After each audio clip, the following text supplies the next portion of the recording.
വികേന്ദ്രീകൃത ജനാധിപത്യത്തിൻ്റെ ആഘോഷം എന്ന് കരുതാവുന്ന തദ്ദേശ സ്വയംഭരണ തെരഞ്ഞെടുപ്പ് ഫലം എത്തിക്കഴിഞ്ഞു. കേരളത്തിൻ്റെ രാഷ്ട്രീയ പ്രബുദ്ധരായ ജനം സംസാരിച്ചിരിക്കുന്നു. സംസാരിച്ചിരിക്കുന്നത് ഏതാണ്ട് വ്യക്തമായി UDF അനുകൂലമായിട്ടാണ്. പാൻ കേരള അടിസ്ഥാനത്തിൽ സംസാരിച്ചിരിക്കുന്നത്. കൃത്യമായ ഭരണവിരുദ്ധ വികാരമുണ്ടായിരിക്കുന്നു എന്ന് ആദ്യ നോട്ടത്തിൽ തന്നെ കാണാം. ഇപ്പോഴും ഈ വീഡിയോ റെക്കോർഡ് ചെയ്യുന്ന സമയത്ത് അന്തിമ ഫലപ്രഖ്യാപനം നടന്നിട്ടില്ല.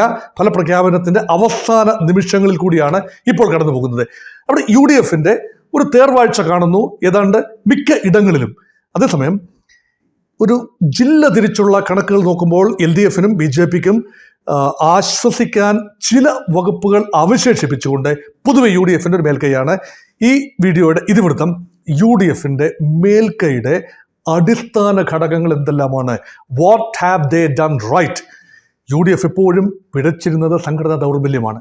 ഇപ്രാവശ്യം കേന്ദ്ര തലത്തിൽ നിന്ന് താഴേക്ക് നൂലിൽ കെട്ടി ഇറക്കിയ സ്ഥാനാർത്ഥികൾ ഉണ്ടായില്ല എന്നതാണ് ആദ്യത്തെ ഒരു പോസിറ്റീവ് ടേക്ക് എന്ന് പറയുന്നത്. സാധാരണഗതിയിൽ UDF അനുഭവിക്കുന്ന ഏറ്റവും വലിയ പ്രശ്നമെന്ന് പറയുന്ന പടലപിണക്കങ്ങൾ, റിബൽ ശല്യം, ഇതെല്ലാം ഇപ്രാവശ്യവും ചെറിയ രൂപത്തിൽ ഉണ്ടായിരുന്നു. എങ്കിൽ പോലും തദ്ദേശ തലത്തിൽ ഗ്രാസ് റൂട്ട് ലെവലിൽ അതത് മണ്ഡലങ്ങളിലെ സ്ഥാനാർത്ഥികൾ ആര് എന്നത് താഴെ തട്ടിലുള്ള കമ്മിറ്റികൾക്ക് തീരുമാനിക്കാനുള്ള അവകാശം നൽകി എന്നതാണ് ആദ്യത്തെ പോസിറ്റീവ് ടേക്ക് എന്ന് പറയുന്നത്. ഈ UDFൻ്റെ സമന്വിത നേതാവ് KC വേണുഗോപാൽ വ്യക്തമായി സൂചിപ്പിക്കുകയും ചെയ്തു. ബത്തേരിയിൽ വെച്ച് നടന്ന ഒരു കൺവെൻഷനിൽ എടുത്ത തീരുമാനമാണ്, നയപരമായ തീരുമാനമാണ്. ഗ്രാസ് റൂട്ട് ലെവലിൽ നിന്നും സ്ഥാനാർത്ഥികൾ വരട്ടെ, അതിൻ്റെ ഒരു വിജയമായി കാണാം. ഇനി ജില്ലകളിലൂടെ ഒരു ഓട്ടപ്രദക്ഷിണം നടത്തി കഴിഞ്ഞാൽ കോൺഗ്രസ് ആൻഡ് UDF സംവിധാനം തിരുവനന്തപുരത്ത് വലിയ പ്രതീക്ഷയില്ലായിരുന്നു. ജില്ലാ പഞ്ചായത്തിലാകട്ടെ കോർപ്പറേഷനിലാകട്ടെ, പക്ഷേ കോർപ്പറേഷനിൽ ഏതാണ്ട് 103 സീറ്റിൽ ഏതാണ്ട് 20 സീറ്റോടുകൂടി UDF സാമാന്യം മെച്ചപ്പെട്ട പ്രകടനം കാഴ്ചവെച്ച് കഴിഞ്ഞു. യഥാർത്ഥത്തിൽ BJP ജില്ല അതായത് തലസ്ഥാന നഗരം ഭരിക്കും എന്ന സ്ഥിതി വരുമ്പോൾ പോലും LDFനേക്കാൾ ഏറെ പിന്നോട്ട് പോയിട്ടില്ല UDF എന്നത് UDFനെ സംബന്ധിച്ചിടത്തോളം ചെറിയ ഒരു കോൺസലേഷനാണ്. ഒന്നാം കക്ഷിയാകാൻ സാധിക്കില്ല, അവരാരും പറഞ്ഞതുമില്ല UDF ഒറ്റയ്ക്ക് തിരുവനന്തപുരം ഭരിക്കുമെന്ന്, തിരുവനന്തപുരം കോർപ്പറേഷൻ ഭരിക്കുമെന്ന് ഒരിക്കൽ പോലും UDF ക്ലെയിം ചെയ്തിട്ടില്ല എന്നുകൂടി ഓർക്കണം. അവിടെയാണ് ജില്ലാ പഞ്ചായത്തിൽ പതിവ് പോലെ തന്നെ നിറംകെട്ട പ്രകടനമായിരുന്നു. കോൺഗ്രസിന് തിരുവനന്തപുരത്ത് അത്ഭുതങ്ങളൊന്നും സംഭവിച്ചില്ല. അവിടെ LDFന് മേധാവിത്വം ഉണ്ടായി. പക്ഷേ അത്ഭുതകരമായ നേട്ടം UDFനുണ്ടായത് UDF പൊതുവെ എഴുതിത്തള്ളുമായിരുന്ന കൊല്ലം ജില്ലയിലാണ്. കൊല്ലം ജില്ലയിൽ ഈ ജില്ലാ പഞ്ചായത്ത് ഡിവിഷനുകളിൽ LDFന് മേൽക്കോയ്മയുണ്ടെങ്കിൽ പോലും കൊല്ലം കോർപ്പറേഷൻ ഒരു ഹാങ് സിറ്റുവേഷനിലാണ്. അവിടെ 56 ഡിവിഷനുകളിൽ കോൺഗ്രസ് ഏറ്റവും അധികം ഡിവിഷനുകൾ നേടി ഏറ്റവും വലിയ ഒറ്റക്കക്ഷിയായിരിക്കുന്നു. അത്ഭുതകരമായ പ്രകടനമാണ് അവിടെ കൊല്ലത്ത് BJP കാഴ്ചവെച്ചത്. ഇടതുപക്ഷവും BJPയും ഏതാണ്ട് സമാനമായ സീറ്റുകൾ നേടിയിരിക്കുന്നു. അതുകൊണ്ട് LDFന്റെ പിന്തുണയോടുകൂടി UDFന് ഒരുപക്ഷെ അധികാരത്തിൽ വരാനുള്ള സാധ്യതയുണ്ട്. ചില വിട്ടുവീഴ്ചകൾ ചെയ്യേണ്ടി വരും. ആലപ്പുഴയിൽ LDFന്റെ ഒരു അപ്രമാദിത്വമൊന്നും ഇപ്രാവശ്യം ഉണ്ടായില്ല. ജില്ലാ പഞ്ചായത്തിൽ പതിവ് പോലെ മേൽക്കോയ്മ നേടിയെങ്കിൽ പോലും ആലപ്പുഴയുടെ പരിധിയിൽ വരുന്ന പല നഗരസഭകളും UDFന് പിടിച്ചെടുക്കാൻ കഴിഞ്ഞു എന്നത് അഭിമാനകരമായ നേട്ടമാണ്. പക്ഷെ മധ്യ കേരളത്തിലെ 3 ജില്ലകൾ പത്തനംതിട്ട, കോട്ടയം, ഇടുക്കി, അതുപോലെ ഏറ്റവും മധ്യത്തിലുള്ള എറണാകുളം, ഈ 4 ജില്ലകളിൽ ഗംഭീരമായ നേട്ടമാണ് UDF കൈവരിച്ചത്. ഈ 4 ജില്ലകളുടെയും ജില്ലാ പഞ്ചായത്തുകൾ UDF വ്യക്തമായ ഭൂരിപക്ഷത്തിൽ നേടിക്കഴിഞ്ഞു. പത്തനംതിട്ടയെക്കുറിച്ച് പറഞ്ഞാൽ 5 നിയമസഭാ മണ്ഡലങ്ങളിൽ 5ഉം നഷ്ടപ്പെട്ടു പോയതിനു ശേഷം ഇപ്പോഴിതാ UDF അഭിമാനകരമായ നേട്ടം ജില്ലാ പഞ്ചായത്ത് ഡിവിഷനിൽ ചെയ്തിരിക്കുന്നു. നഗരസഭകളിലും പത്തനംതിട്ട ഉൾപ്പെടെയുള്ള നഗരസഭകളിലും UDF അധികാരത്തിലേക്ക് വരുന്നു. അതുകൊണ്ട് പരമ്പരാഗതമായ കോൺഗ്രസിന്റെയും UDFന്റെയും ശക്തി കേന്ദ്രമായ പത്തനംതിട്ട കോൺഗ്രസ് തിരിച്ചു പിടിച്ചിരിക്കുന്നു. വേണമെങ്കിൽ പറയാം ഈ 3 ജില്ലകളെക്കുറിച്ച് സ്വിംഗ് ജില്ലകൾ എന്ന് പറയാം. UDFനെയും LDFനെയും മാറി മാറി പുൽകുന്ന ജില്ലകൾ എന്ന നിലയിൽ പത്തനംതിട്ട എന്ന സ്വിംഗ് ജില്ല കോൺഗ്രസ് ഇപ്പോൾ തിരിച്ചു പിടിച്ചിരിക്കുന്നു. ഇടുക്കിയിലും സമാനമായ സാഹചര്യമാണ്. കഴിഞ്ഞ പ്രാവശ്യം നഷ്ടപ്പെട്ട ഇടുക്കി ജില്ലാ പഞ്ചായത്ത് പിടിച്ചിരിക്കുന്നു.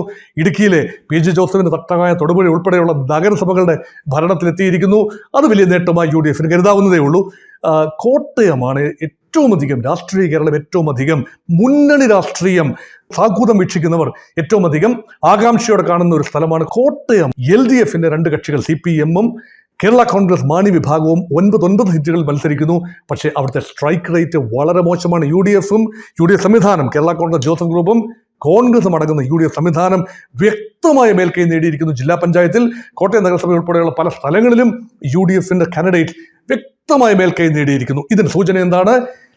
കേരള കോൺഗ്രസ് മാണി വിഭാഗം നാളുകൾ നേരത്തെ ഒരു വീഡിയോ ഞാൻ സൂചിപ്പിച്ചതാണ്. മാണി കേരള കോൺഗ്രസ് മാറി ചിന്തിച്ചാൽ അത്ഭുതപ്പെടാനില്ല.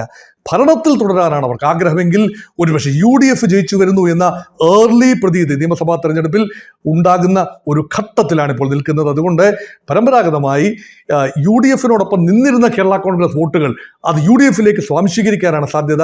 മാണി ഗ്രൂപ്പ് LDFിൽ നിൽക്കുമ്പോഴും UDF മൈൻഡഡ് ആയ ഒരു സ്പേസ് അവിടെ കാണാതെ പോകരുത്. അതുകൊണ്ടാണ് മാണി ജോസഫ് ഗ്രൂപ്പുകൾ ഒരിക്കൽ കൂടി ഒന്നിച്ച് UDFിൽ വരുന്നൊരു അന്തരീക്ഷം ഉണ്ടാകുമോ എന്ന് നിരീക്ഷകർക്കിടയിൽ കാര്യമായ തർക്കവിതർക്കങ്ങൾ ഉണ്ടാകാൻ സാധ്യതയുണ്ട്. കോട്ടയം ജില്ലയുടെ ഫലം കാട്ടുന്നത് അത് തന്നെയാണ്. എറണാകുളം ജില്ലയിലേക്ക് വരുമ്പോൾ എറണാകുളം UDFിന് തട്ടകമാണ്.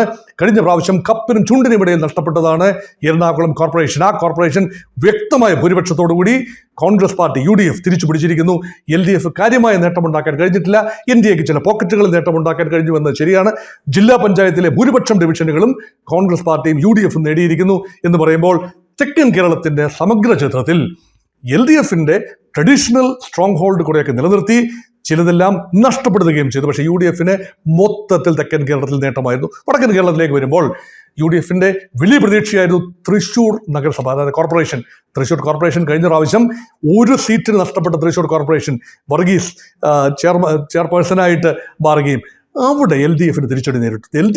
UDFിൽ നിന്ന് പിടിച്ചെടുത്ത തൃശ്ശൂർ കോർപ്പറേഷൻ വമ്പിച്ച ഭൂരിപക്ഷത്തിൽ UDFിന് UDFിന് തിരിച്ചു പിടിക്കാനായി BJP വലിയ പ്രതീക്ഷ വെച്ച് പുലർത്തിയിരുന്നു തൃശ്ശൂർ. പക്ഷേ BJPയുടെ പ്രതീക്ഷകൾക്ക് അൽപായുസായിരുന്നു.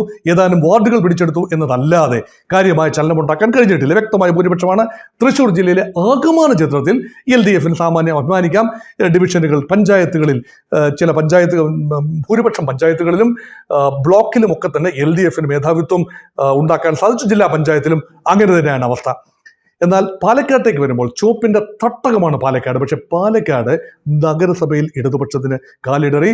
കോൺഗ്രസിന് അവിടെ മുന്നേറ്റമുണ്ടായി. BJPക്ക് തീർച്ചയായും ആ പാലക്കാട് നഗരസഭ നിലനിർത്താനാവുമോ എന്നത് ഇപ്പോൾ ലേറ്റസ്റ്റ് സിറ്റുവേഷൻ അനുസരിച്ച് ഒരു ഹങ് സിറ്റുവേഷനിലേക്ക് നീങ്ങുകയാണ്. അപ്പോഴും BJPക്ക് തന്നെയാണ് എഡ്ജ് എന്നുകൂടി ഓർക്കുക. രാഹുൽ മാങ്കൂട്ടത്തിൽ വിഷയം ആഴത്തിൽ ചർച്ച ചെയ്യപ്പെട്ട പാലക്കാടാണ് എന്നോർക്കണം. ഗ്രാമപഞ്ചായത്തുകളിൽ പാലക്കാട് ഭൂരിപക്ഷവും ഇടതുപക്ഷം തന്നെ നിലനിർത്തുന്നു. കോൺഗ്രസിന് അഭിമാനിക്കാൻ കാര്യമായി ഒന്നും തന്നെ അവിടെ ഇല്ല എന്നുകൂടി ഓർക്കണം. എന്നാൽ മലപ്പുറം ജില്ലയിൽ അട്ടിമറി ഒന്നും തന്നെ നടന്നില്ല. മൃഗീയ ഭൂരിപക്ഷത്തിൽ UDF മലപ്പുറം ജില്ല നിലനിർത്തുന്നു. ജില്ലാ പഞ്ചായത്തും മഹാഭൂരിപക്ഷം, പൊന്നാനി ഒഴിച്ചുള്ള മഹാഭൂരിപക്ഷം നഗരസഭകളും അതുപോലെ തന്നെ ബ്ലോക്ക് പഞ്ചായത്തുകളും എല്ലാം തന്നെ നിലനിർത്തുന്നു.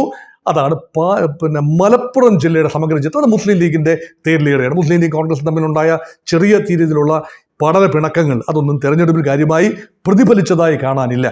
എന്നാൽ ഏറ്റവും അത്ഭുതകരമായ റിസൾട്ട് വന്നത് കോഴിക്കോട്ട് നിന്നാണ്. LDF ഏറ്റവും വലിയ പ്രതീക്ഷ വെച്ച് പുലർത്തിയിരുന്ന സ്ഥലം കോഴിക്കോടാണ്.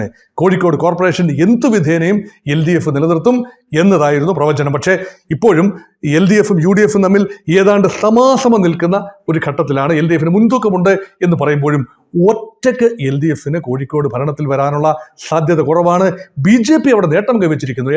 12-13 ഡിവിഷനുകളിൽ BJPക്ക് നേട്ടമുണ്ടാക്കാൻ കഴിയുമ്പോൾ BJP അവിടെ നിർണായക ഘടകമായി വരുന്നു. അതൊരു ഹങ് സിറ്റുവേഷനിലേക്കാണ് ഈ ഘട്ടത്തിൽ നീങ്ങുന്ന. കോൺഗ്രസിന് അഭിമാനിക്കാം. അഭിമാനകരമായ പോരാട്ടം തന്നെയാണ് കോഴിക്കോട് കാഴ്ചവെച്ചിരിക്കുന്നത്. അതുപോലെ ജില്ലാ പഞ്ചായത്ത് ഡിവിഷനുകളിലും സമാസമം നിൽക്കുകയാണ് LDFും UDFും. ഗജാന്തരം ഉണ്ടായിരുന്നിടത്തു നിന്നാണ് UDF വെട്ടിക്കേറി LDFിനോടൊപ്പം തന്നെ കോഴിക്കോട് വന്നത്. അതിന് പിന്നിലുള്ള സാഹചര്യത്തെക്കുറിച്ച് ഞാൻ പിന്നീട് വിലയിരുത്താം. അതുകൊണ്ട് ജില്ല തിരിച്ചുള്ള കണക്കിന് ശേഷം എന്തുകൊണ്ട് മലബാറിൽ ഒരു UDF തരംഗമുണ്ടായി എന്ന് സൂചിപ്പിക്കാം. വയനാട് പ്രതീക്ഷിച്ചതുപോലെ തന്നെ UDFിന്റെ തരംഗം തന്നെ ഉണ്ടായി. ജില്ലാ പഞ്ചായത്ത് ഡിവിഷനുകളും നഗരസഭകളിലും ഒരു നഗരസഭ കൽപ്പറ്റ ഒഴിച്ചുള്ള മറ്റ് നഗരസഭകളിൽ UDFിന് മേധാവിത്വമുണ്ടായി. കണ്ണൂർ കോർപ്പറേഷൻ UDFിന് തട്ടകമായിരുന്നു. കണ്ണൂർ ജില്ല LDFിന് തട്ടകമായി നിൽക്കുമ്പോഴും കോർപ്പറേഷൻ UDF നിലനിർത്തുന്നു. കാസർഗോഡ് UDF മെച്ചപ്പെട്ട പ്രകടനം കാഴ്ചവെച്ചിരിക്കുന്നു. ഒരുപക്ഷെ ജില്ലാ പഞ്ചായത്ത് പിടിക്കാൻ വേണ്ടി ഇപ്പോൾ 7 എന്ന നിലയിൽ നിൽക്കുകയാണ്. ഒരുപക്ഷെ അങ്ങോട്ടോ ഇങ്ങോട്ടോ ഒരു സീറ്റ് മാറിക്കഴിഞ്ഞാൽ വിജയപരാജയങ്ങൾ തീരുമാനിക്കപ്പെടും. പക്ഷേ NDAക്ക് കാസർഗോഡ് നിർണായകമായ ചില ഇടങ്ങളിലെങ്കിലും NDAക്ക് കാര്യമായ വേരോട്ടം ഉണ്ടായതായി കാസർഗോഡ് നിന്ന് ചിത്രം വരുന്നു. മൊത്തത്തിൽ സമഗ്ര ചിത്രത്തിൽ UDFിന് യഥാർത്ഥത്തിൽ കൃത്യമായ ഭൂരിപക്ഷത്തിൽ ഭരിക്കാൻ ലഭിക്കുന്നത് രാഷ്ട്രീയ പോരാട്ടം നടന്ന കോർപ്പറേഷനുകളിൽ കൃത്യമായി ഭൂരിപക്ഷം ലഭിച്ചത് എറണാകുളത്തും തൃശ്ശൂരും കണ്ണൂരുമാണ്. അവിടെ UDFന്റെ മേയർ കാൻഡിഡേറ്റ് ഉണ്ടാകും, മേയർ സ്ഥാനാർത്ഥികൾ വിജയിച്ചു വരും. അതിപ്പോൾ വ്യക്തമായിരിക്കുന്നു. ഒരിടത്തു നിന്നാണ്, കണ്ണൂർ എന്ന ഏക ഇടത്തു നിന്നാണ് ഇപ്പോൾ കണ്ണൂർ, തൃശ്ശൂർ, എറണാകുളം കോർപ്പറേഷനുകൾ UDF പിടിക്കുന്നത്. LDFനെ സംബന്ധിച്ചിടത്തോളം ആകെ നിലവിൽ ഉണ്ടായിരുന്ന 5-ൽ നിന്നും കേവലം ഒരുപക്ഷെ കോഴിക്കോട്ടേക്ക് മാത്രമായി ചുരുങ്ങുകയാണോ? ഇതൊരു വലിയ ചോദ്യമാണ്.